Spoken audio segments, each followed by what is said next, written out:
도정이 출범하고 나서 초반에는 굉장히 좀 순수성을 의심하지 않았는데 중반 넘어 흐르면서 도정이 많이 왜곡되는 것 같은 그런 느낌을 받았고 실제 많이 왜곡이 돼 있다. 그래서 권력이라고 하는 것은 주민을 위해서 봉사라고 하는 힘인데 그것을 너무 사유화하고 있다 하는 느낌이 굉장히 강하게 들었습니다. 또 저는 그분이 다음에 출마하지 않겠다 하는 선언을 했기 때문에 사심없이 정말 도정을 위해서 이럴 줄 알았는데 모르겠어요. 저는 그 약속을 지키라고 믿는데 지금 여러 가지 언론에서 흘러나오고 있는 여러 가지 좋지 않은 얘기들이 전부 출마와 관련된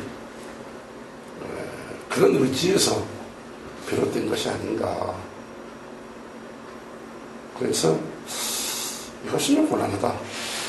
도정을 정상적인 자리에 놓아야 되고 또 지도자는 도민과의 신뢰가 중요하기 때문에 한 번은 약속은 또 지켜져야 된다. 또 지켜야 된다. 그렇게 생각해왔고 저 역시도 이 부분에 많은 고민을 갖고 있었습니다. 그럼 왜 그러냐면 제가 저는 총선 때 출마할 때 삼선위원 시켜주면 제가 농림수산위원장이 돼가지고 정말 제주도의 1차 산업 획기적인 기반을 구축하겠다. 그 약속했거든요. 그것도 약속입니다. 저는 그 약속을 지켜야 돼요. 그 고민을 많이 했습니다. 그래서 도민들이 도저히 이렇게 왜곡돼 가는데 국정도 물론 중요하지만 도정에 적응 나서서 이 도정을 바로 잡는 게 국정에서 일하는 것 못지않게 중요하다 하는 많은 의견들이 있었습니다. 그래서 고민하다가 어느 시점에 도민들이 너무 궁금해 하시니까 정기국회, 국회의원이 가장 큰 임무가 정기국회를 무사히 마치는 거 아니겠습니까? 그래서 제주도 관련 예산도 많이 확보해야 되고 또 필요한 법안도 우리가 많이 이제 통과를 시켜야 되기 때문에 연말까지는 국정에 전념하고 그 다음 정치적 상황을 봐가면서 결단을 해야 되겠다 했는데 그 약속이 지켜지지 않을 것 같은 그런 생각도 들고 그런데 누군가 나서서 이 판을 바꿔야 되지 않겠느냐 하는 또 소명이라고 할까 그런 것이 또 작용하기 시작했고 또 저가 약속 지키지 못한 부분에 대해서는 또 어떻게 할 것인가 이게 대한 고민이 굉장히 크지 않겠습니까? 그래서 이것은 우리 당에서 정해주는 경선 과정이 있기 때문에 경선 과정에서 이 부분이 이제 도민들과 하여금 동의 여부를 확인할 수 있는 이런 계기가 되겠다 생각해서 출마를 결심하게 됐고 또 도민의 확인을 받는 것이 경선을 통과하는 일이기 때문에 최선을 다해서 경선을 통과하려고 노력을 하고 있습니다. 여러 가지가 문제가 있겠지만 첫째는 권력의 사유화가 문제입니다. 한동주 사건이 대표적으로 그것을 보여주고 있는 것입니다. 그럼 인사 문제에서만 그렇게 되고 있느냐? 그렇지 않습니다. 예산 문제도 그렇습니다. 요즘 종교단체에 지원해주는 그런 예산. 왜 이런 것들이 결정되고 나서 뒤처리가 깔끔하지 못해서 이런 문제가 아닙니까? 그래서 권력의 사유화가 줄 세우기를 넘어서 도민의 혈세를 자기 호주머니 돈처럼 사용하고 있는 것이 더 문제가 되는 것입니다. 이게 권력 사회화의 아주 가장 핵심적인 사안입니다.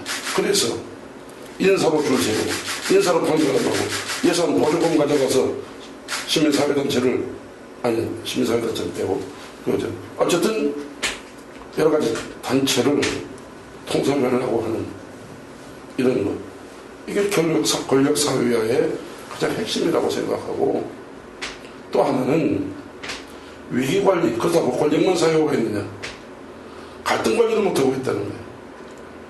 예를 들어서 해군기지 문제를 하나만 하더라도 취임할 때 무슨 큰 대책이 있는 것처럼 윈윈 전략을 가지고 하겠더니 임기 말까지 뭐 돼 있는 게 뭐가 있습니까? 세월에 그냥 밀려서 지금까지 온 것이죠.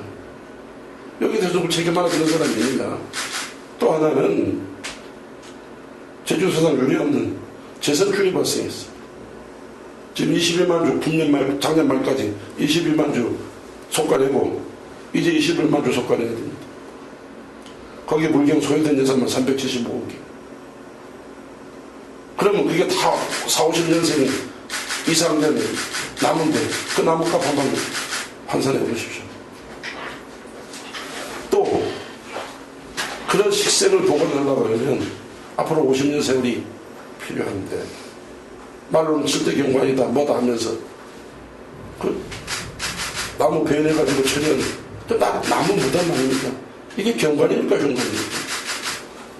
이런 위기를 관리하지 못하고 있다는 것이죠.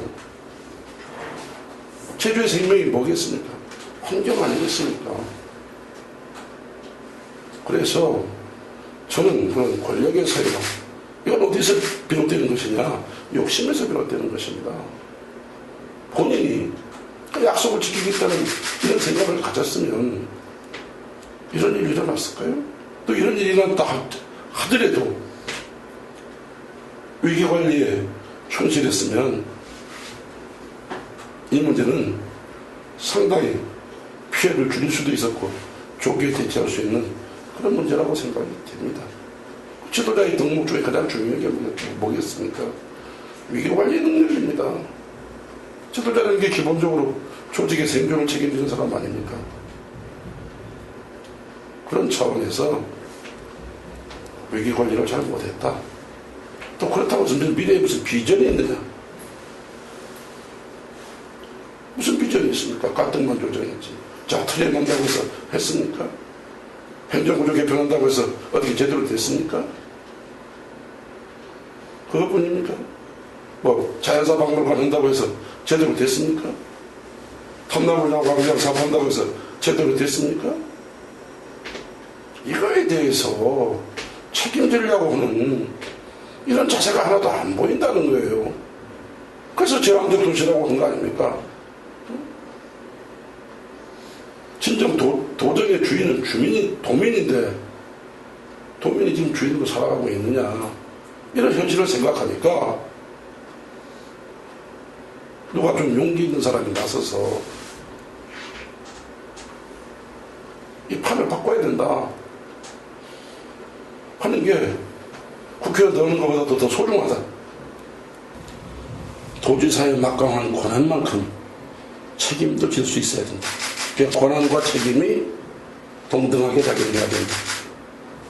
그 다음에 지금 특별자치도 하면서 중앙에 있는 권한이 지방으로 많이 위양을 시켰습니다. 문제는 뭐냐? 도지사에게 집중된 이 권한이 실국장으로, 행정시장으로 전환이 되고 있지 않는 게 문제인 것입니다. 그렇기 때문에 제왕적 도지사라는 말을 듣는 것입니다. 이것은 지사의 도정 경영 철학과 관계되는 것입니다. 그래서 도지사가 아무리 유능하다 할지라도 집단지성의 힘이 필요해야 된다고 지금 도저히 그렇게 간단하지 않습니다. 그래서 공무원들이 굉장히 무수한 집단비를 교구하고 제 기능을 다 하지 못하고 있다. 굉장히 안타깝다. 이건 뭐냐? 지사의 눈치를 보기 때문에 그런 거란 말이에요. 그러니까 도지사는 가장 중요한, TV에서 가장 우수하고 가장 큰 집단이 공무원 집단입니다. 이 공무원 집단의 활동 여하에 따라서 도민의 삶의 질이 저는 결정됐다고 보는 사람이에요. 그럼 도지사가 할 수 있는 일이 뭐냐? 자기는 큰 틀에 투자를 유치한다거나 중앙에 가서 예산 교섭을 많이 한다거나 아니면 대구에 꼭 필요한 법률을 개정하는데 국회를 설득하거나 큰 틀에 행정을 하고 나머지는 밑에 행정부지사가 그 다음에 환경부지사 2씩이나 있는데 그 사람 책임하에 실국이 정말 도민만을 바라보면서 활동할 수 있도록 신바람나게 활동할 수 있도록 하는 길을 넣어주는 것이 난 도지사의 가장 핵심적인 책임이라고 생각합니다. 권력의 크기로만 하면 제가 가만히 있으면 5월말 되면 상임위원장 합니다. 예를 들어서 제가 농수산위원장 한다 그러면 농림부 장관, 해수부 장관, 해수부청장, 산림청장, 농촌진흥청장 차관이 셋입니다. 비교할 바 못하죠. 예산이 얼마입니까? 저는 그런 것이 아까워서 지금 국회의원 사퇴하지 않는 것이 아닙니다. 사퇴합니다. 그건 제가 결정한 사안입니다. 결정한 사안이라 중요한 것은 지금 2월 국회도 있고 4월 국회도 있기 때문에 지금 5단계 특별자치도 제도 개선 이 문제가 2월이나 4월이나 다뤄지지 않겠습니까? 그래서 지금은 현직은 국회의원이기 때문에 제가 지금 예비후보 등록한 상황도 아니고 아무것도 아닙니다. 단지 출마를 선했을 뿐이지. 그렇다고 우리 당에서 공당에서 지금 무슨 출마자 신청을 받고 있지도 않습니다. 그렇지 않습니까? 그런 단지 선언한 사람에 불과하고 지금 현직은 국회의원입니다. 그러니까 국회의원 의무를 소홀히 할 수 없다 하는 것이고, 두 번째는 도민들이 저에게 국회의원 하라고 맡겨줬는데 이 결단을 내리려면 도민의 일정 부분의 동의가 필요하다. 저는 그 동의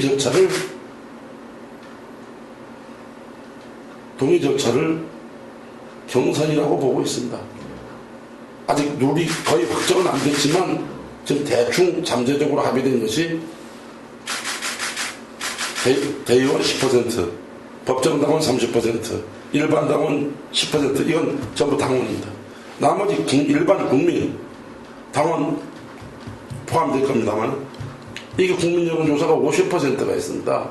있기 때문에 이 경선 과정이 기분하면 너는 국회의원이나 더 해라 하면 제가 경선을 통과하기가 어렵겠죠.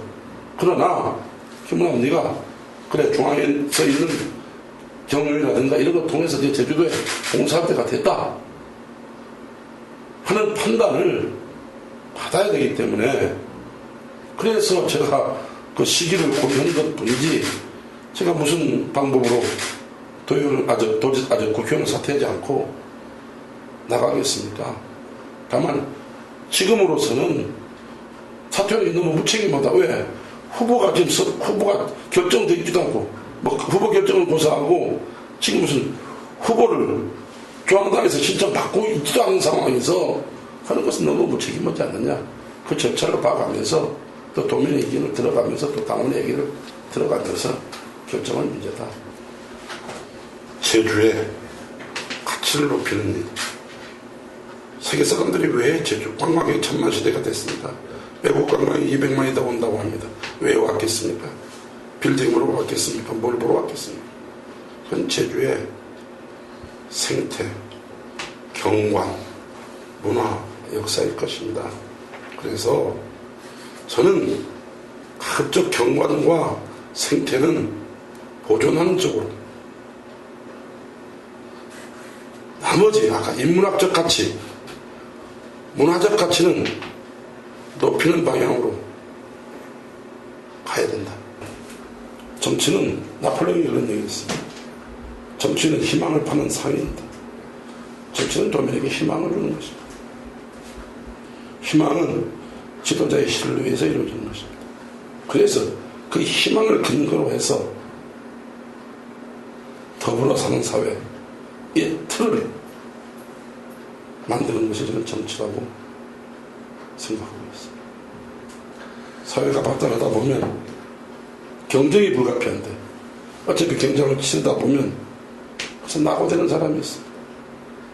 이 낙오되는 사람들에게 패자부활전에 기회를 주고 거기에서도 재생하지 못하는 사람에게 사회 안전망을 깔아줘서 제주도민이면 정말 최소한도의 삶을 살 수 있는 제주도민 복지 기준서를 설정해 가지고 정말 적어도 제주도에서 산다는 것이, 도민으로 산다는 것이 축복이고 영광이고 행복이라는 것을 도민 스스로가 느낄 수 있도록 이런 틀을 만드는 것이 정치의 저는 요체라고 생각합니다. 이번 선거는 그런 선거입니다.